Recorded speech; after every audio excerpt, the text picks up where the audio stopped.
Hello दोस्तों, मैं doctor Sanju और आज के हमारे इस वीडियो में मैं आपको बताने वाली हूँ कि प्रेगनेंसी के दौरान पेट के अंदर बच्चे के चारों तरफ जो पानी पाया जाता है जिसको कि एमनियोटिक फ्लूइड बोलते हैं, वो किस काम आता है और किस तरह से वो बच्चे की ग्रोथ के अंदर हेल्प करता है। क्योंकि कई बार आपने देखा होगा कि अगर बच्चे के चारों तरफ पानी कम हो जाता है तो ऐसे में डॉक्टर आपको तुरंत डिलीवरी कराने की सलाह देते हैं, या ऐसे में बच्चे को प्रॉपर न्यूट्रिशन नहीं मिलता है, बच्चे की ग्रोथ के ऊपर इसका इफेक्ट पड़ता है। तो ऐसा इस एमनियोटिक फ्लूइड में क्या होता है और ये क्या काम करता है।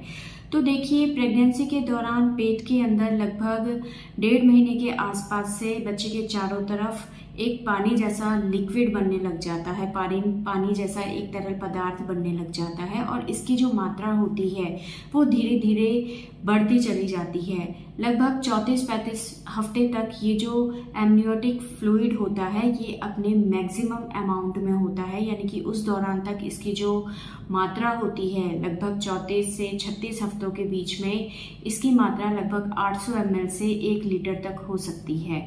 और 36वें हफ्ते के बाद से धीरे धीरे इसकी जो मात्रा है वो कम होती चली जाती है।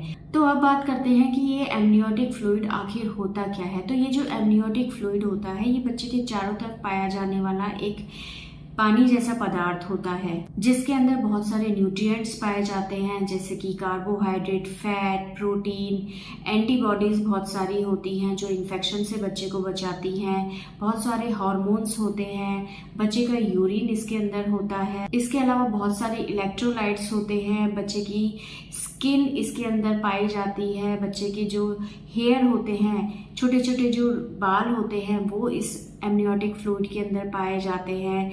इस एमनियोटिक फ्लूइड को बच्चा पीता है और इसको पेशाब के रूप में बाहर निकाल देता है, और ये प्रोसेस चलता रहता है जिससे बच्चे का जो डाइजेशन है वो स्ट्रांग बनता है, उसके लंग्स का डेवलपमेंट अच्छे से होता है, और भी बहुत सारी चीज़ें इसकी वजह से होती हैं। और ये जो एमनियोटिक फ्लूइड होता है ये बिल्कुल पानी जैसा होता है या हल्के पीले रंग का हो सकता है, इसके अंदर किसी तरह की स्मेल नहीं आती है। और अगर इसका रंग ब्राउन या ग्रीन कलर का हो जाता है तो ये एक सीरियस साइन होता है। इसका मतलब है कि बच्चे ने अंदर लैट्रिन कर दी है, जिसकी वजह से जो इस एमनियोटिक फ्लूइड का कलर है वो हरे या ब्राउन कलर का दिखाई देता है। कई बार डिलीवरी के टाइम पे जब आपका एमनियोटिक बैग फट जाता है और इसमें से ये एमनियोटिक फ्लूइड निकलने लगता है, और अगर इसके अंदर से बहुत तेज स्मेल आती है या ग्रीन कलर का दिखाई देता है, तो इसका मतलब है कि आपके पेट में जो बच्चा है वो खतरे में है, और ऐसे में तुरंत डिलीवरी करानी जरूरी हो जाती है। तो अब बात करते हैं कि ये जो एमनियोटिक फ्लूइड होता है ये क्या क्या काम करता है। तो सबसे पहला, ये जो एमनियोटिक फ्लूइड होता है जिसके अंदर बच्चा तैरता रहता है, ये कुशन का काम करता है।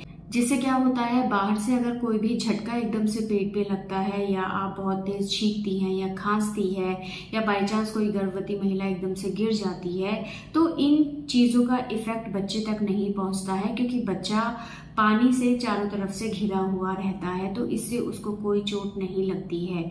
दूसरा, ये जो एमनियोटिक फ्लूइड होता है इसके अंदर बहुत सारे न्यूट्रिएंट्स होते हैं, इलेक्ट्रोलाइट्स होते हैं जो बच्चे को न्यूट्रिशन प्रोवाइड कराते हैं। इसके अंदर एंटीबॉडीज होती है जिसकी वजह से बच्चे को किसी तरह का इन्फेक्शन होने का खतरा इससे नहीं होता है। इसके अलावा बोन्स के, मसल्स के डेवलपमेंट के लिए भी ये एमनियोटिक फ्लूइड बहुत ज़्यादा ज़रूरी होती है।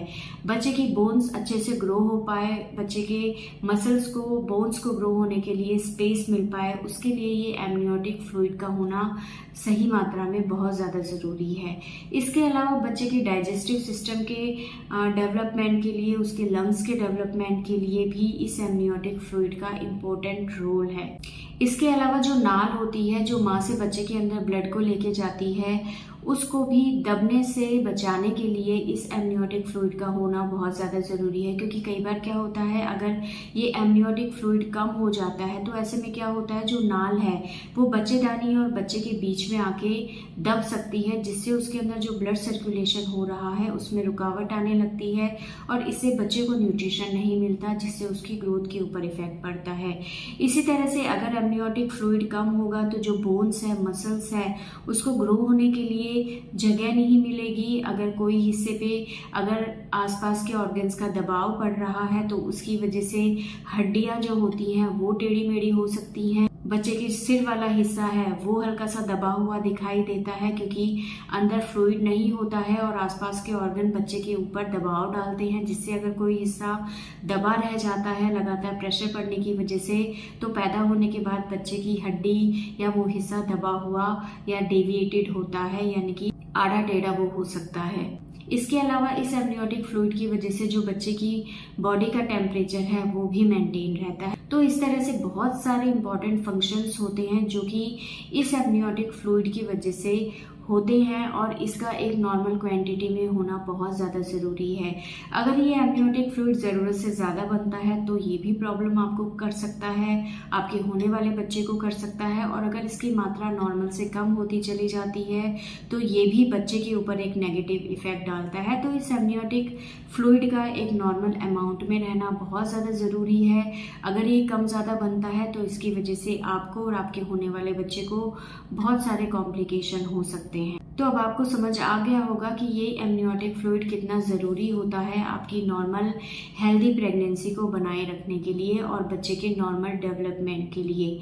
तो दोस्तों ये था आज का हमारा वीडियो। अगर इस वीडियो से रिलेटेड आपके किसी तरह के कोई सवाल हैं जो आप हमसे पूछना चाहते हैं तो आप हमें कमेंट कर सकते हैं, और हमारे आने वाले वीडियोज़ को देखने के लिए हमारे इस चैनल को सब्सक्राइब ज़रूर करें।